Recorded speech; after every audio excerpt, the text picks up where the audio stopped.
Okay, Bori, welcome back to the After Hours, where we have a bit of a looser conversation. And we teased, or you teased, a question before we ended the regular part of the podcast. Show. So, would you, if NASA came tomorrow, or the European Space Agency or whatever came tomorrow, would you then go, yes, I'm down? Ending the Joey bloodline. No baby Joeys. No. Depends on the severity of the situation. The severity. If NASA came to me with a bundle of documents saying the Earth is gonna die if we don't fucking do something now, and that's the only fucking way.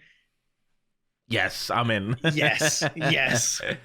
I feel the same way. Any other way? Fuck no. Not tomorrow. No, I feel the same way. But it's also, I will say, in general, it's very hard to believe that you and I would be the best suited people in the world. Then we would probably have to have because we don't have any expertise that would be very well suited for. I see. Sorry, I thought our rugged good looks would do the trick. True. We do have stunning good beards and some very good spectacles on us. But with that being said, I don't think. But I agree with you. Let's say NASA came tomorrow and said, we found out you have a very specific gene in you, and you are well equipped for long space travels, and because of that, you know, see you tomorrow. Then I would go, okay, I guess. Yeah. But if you just come and say, hey, you can maybe if you want to, it's not necessary, but then I go, nah, I'm good. I'm good. I need to start a family. I want to secure the Victor bloodline. That's the truth. Canon here. Yeah. Should we go into some space facts? Yeah, let's do it. All right. I got a pretty sick one. Okay. It was also a pretty scary one. A solar superstorm almost devastated Earth. In July 2012, obviously 2012. Yes. A powerful CME was released by our sun. CME is coronal mass ejection. Okay. Was released by our sun. It crossed the Earth's orbit and hit the Stereo A spacecraft. According to the University of Colorado, had the storm come a week earlier, it would have hit Earth and caused a global blackout so devastating we'd be still recovering it from to this day. That's insane. That's that close. That's a madness. That's insane. I feel like, and this just puts everything into perspective, man. Yeah. We could die at every person on Earth could just bye. Do you remember not too long ago where for the first time we hit a moving asteroid with a what's it called, a satellite? Do you remember that when NASA for the first time actually calculated where it was going and then hit it? Yeah. And everybody was like, woo, and like I was like, I had to describe, like, because most people don't understand, like, what's the implication of that, right? Yeah. Like, okay, good, you hit a rock, like, what is that? But just that impact alone could divert it from hitting the Earth and destroying the Earth, and it just passing. So yeah, I agree. It's frightening how many near-death experiences we all have that we don't just we don't recognize. We just look, we lay on the ground and go, ooh, a shooting star, and NASA goes, whew, that was close. It's only a shooting star. Thank God. Yeah, exactly. yeah. I mean, meteors in general is wild. Yeah. Because how much was it, like, regular in between like world-ending meteors? It's like 400,000 years or something. Yeah, probably. Yeah, probably. But that's man. It's mental because we've seen what happens, right? Like, we've seen dinosaurs. Just one fucking rock wipes out an entire species, and not just I like how, because I don't know where I saw it. I think it was like a video on YouTube or something about Chicxulub. Is that what's it called? I don't know. Yeah, but it's something But like that. I think that's that's what they called the meteor or something. Yes. And it they were because they were flying and a I don't know who, like a professor or something, saw just on the coast of is it Mexico? Yeah. Somewhere there. Gulf of Mexico was it, I think. Yeah. Um he just saw a circle. And he was like, huh? That's strange. Like underwater. Like Yeah. he could see a circle. I was like, huh, that's strange. And then they did seismic tests or something, and you could just see the crater impact of where the fucking the big meteor from the dinosaurs was, which is nuts. Yes. Yeah, it looks absolutely crazy. It puts into perspective how small of a planet Earth is, right? In general, it's like how small everything is. Yes. Yeah, for sure. Like fuck, for man. Sure. Have you ever seen those videos where they scale up? Yeah, exactly. This is like then where you go. Earth, and then they do like 20 Earths, and then they compress it into a tiny, and then another million fucking billion Earths, and then that's like 1/10 of the sun or something. Is crazy. Yep. And that even the sun is small in comparison to fucking.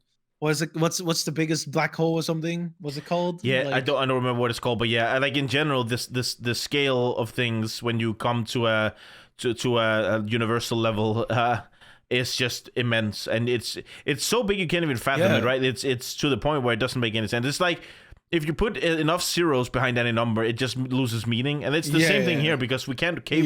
You can't really cope how big it is. You don't really know how big, you know. Yep. So yes, but space is at the same time extremely scary, but also extremely enticing, right? It's so for sure. You know, yeah, it's like the notion of because people always say like, oh, do you want to be immortal or what's it called, like immortal or something else, but on a similar level. Yeah, I don't know. Because like on one end you could die if you fall from a building or something, but if you're immortal, like even if you fall off a building, you wouldn't die. Yeah. Like and the people are like, oh yeah, I would choose being immortal because, you know, and to me, in one sense, I could definitely see that, because imagine like you're floating through space. Like millions of thousands of millions of years in the future, when the sun like dies and like implodes upon itself, it's just a fucking massive supernova. You're just like, wow. I think in general, the whole debate about how long you want to live is only interesting as far as there's enough to explore in that. Like, let's say I won the lottery tomorrow and I won $1 gazillion, enough that no matter what I ever could think of doing, I could fund never run out. Never run out. Then obviously there's a boundary in like physical terms that I can only go to Earth as it is right now.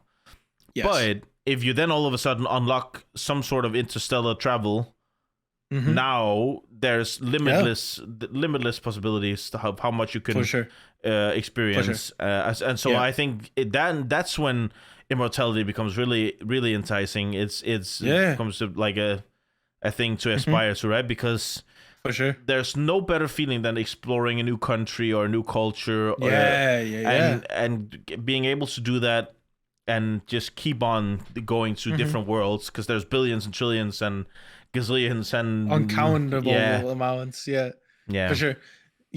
Do you think we will live long enough to see stuff like this, like international, like not international space travel, but like you mean like commercial space travel? I think it's a very 50-50 for me. On one hand, because we don't know, you and I don't know is how close are we to that quantum leap. There's probably some people that are doing, like right now the biggest issue is speed and fuel, like economy, like how we don't have anything that is capable of driving us far enough, fast enough into space, right? And the people like doing research on that area probably knows if we are 5 or 10 years away from that quantum leap that makes us able to travel like very far distances in a second, right? But for me, I think it's very 50-50. I think there's definitely a world where in 50 years you and I can go to the moon for a holiday and have a nice getaway on the moon, or on Mars for that matter. But on the other hand, there's examples like flying cars or self-driving cars, even where you get told every year it's coming now, it's coming now, and then it's in a year, and then the year comes, it's coming now, and another year, right? And so I don't know. I think it's very 50-50. I definitely hope so, because it would for sure ease a lot of the disasters that we are standing on. Like So, oh man, yeah, for sure. Are you more scared of something from space wiping us out, or a natural disaster on Earth wiping us out?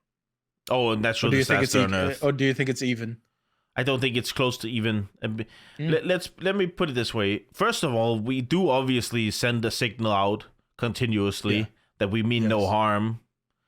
Oh, that could work both ways. That could work out in the sense that the other like civilization goes, oh, easy prey, or they go, friends. Oh, I did not mean aliens. I just meant like. I know, but we have to take that into account, right? We have to take that into account. Yeah. On the other hand, we are not prepared, no matter what happens, if it comes from outer space. Outer space. Fuck no. Hell no. Now, the only thing we can do is we can obviously scan and see how close certain meteors or whatever, how close they are, and if they're actually a threat. And so far, there are no threats close, as far as I'm aware. If you know differently, put it below. Let us know. So in that sense, I think natural disasters are on Earth are way more scary. Like right now, have you seen the?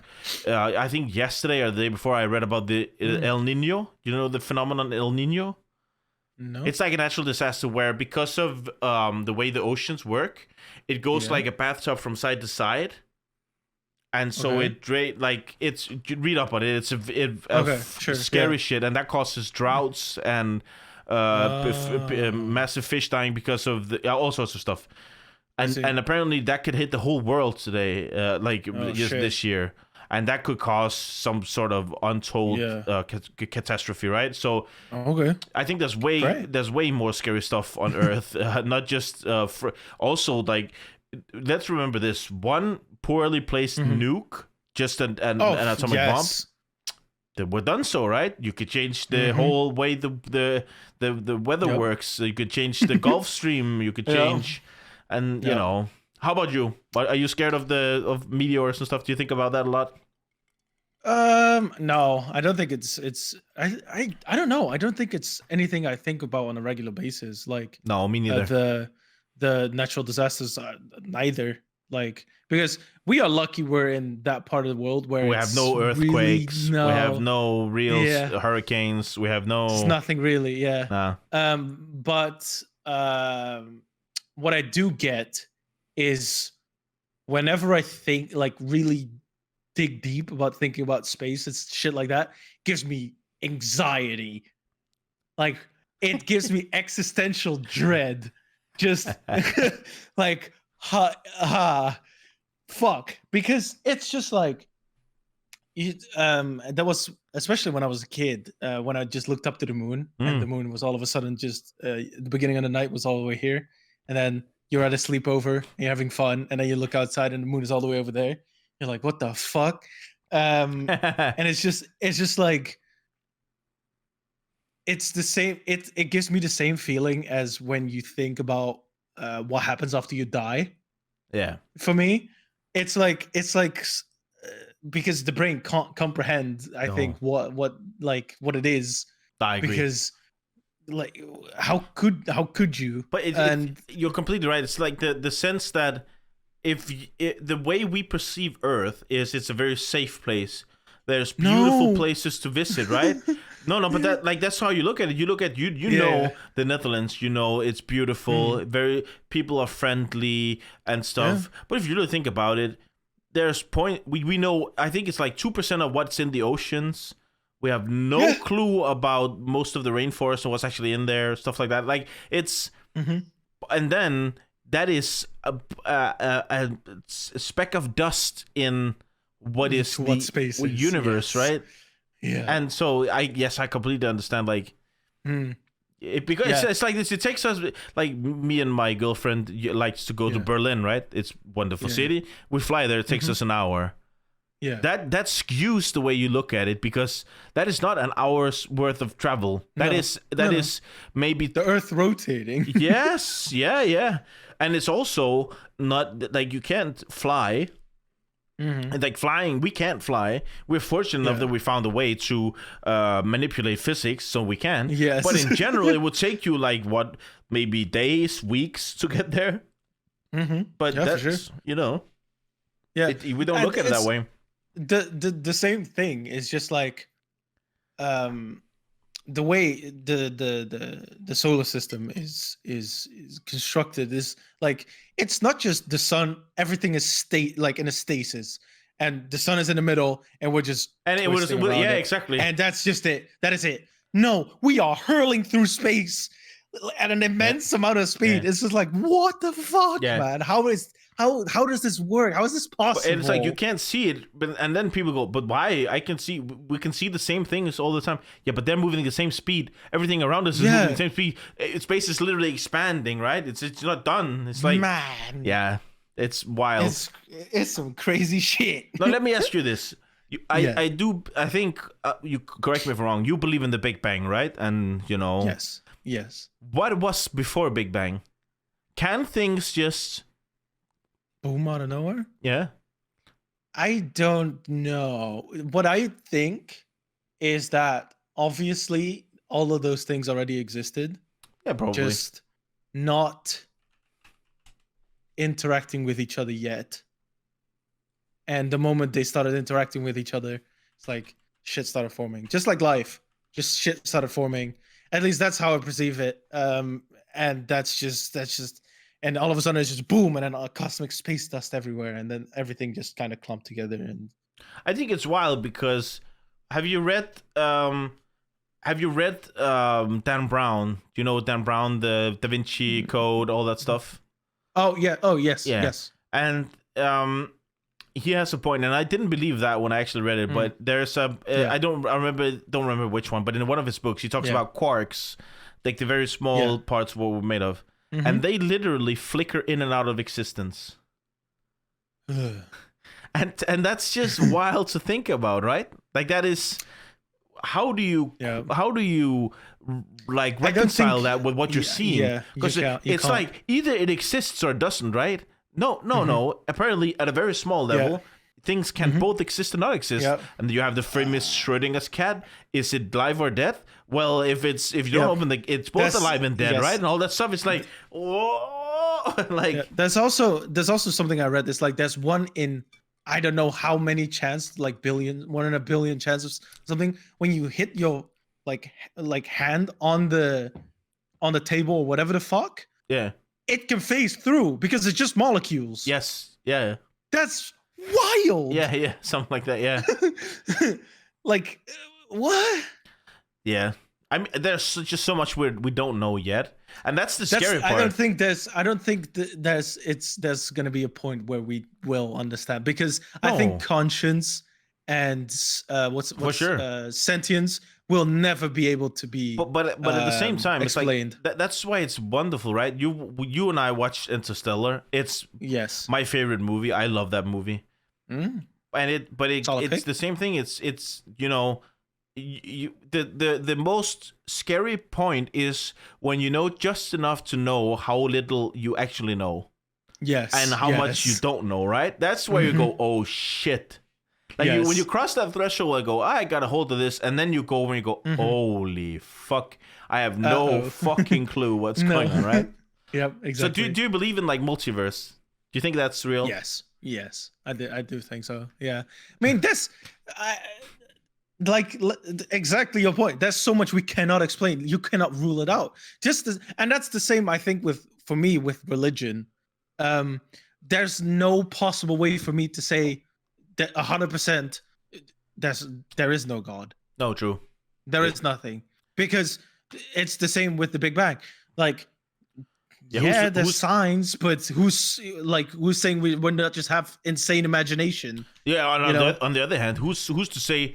Well, we don't know what happened before Big Bang. Who's to say it wasn't God that created Big Bang? Then all of a sudden, everyone's right. Yeah. But Yeah, no, I agree. I just think it's funny. The thing about the multiverse thing is it would explain a lot of things. Yes, but it would also at the same time almost make any action kind of redundant or something. Pointless. Yeah, exactly right. Yeah. So in some sense, I am hoping it's not true, and at the same time, I go, yeah, please. I want to see another meme. That would be fun. Yeah, and that's why I think out of every TV show that's out there right now, Rick and Morty is the funniest one, because they use that so much, and it's very well thought out. Like, it's actually really funny the way the universes they like conjure up in the basement of whatever building they're at.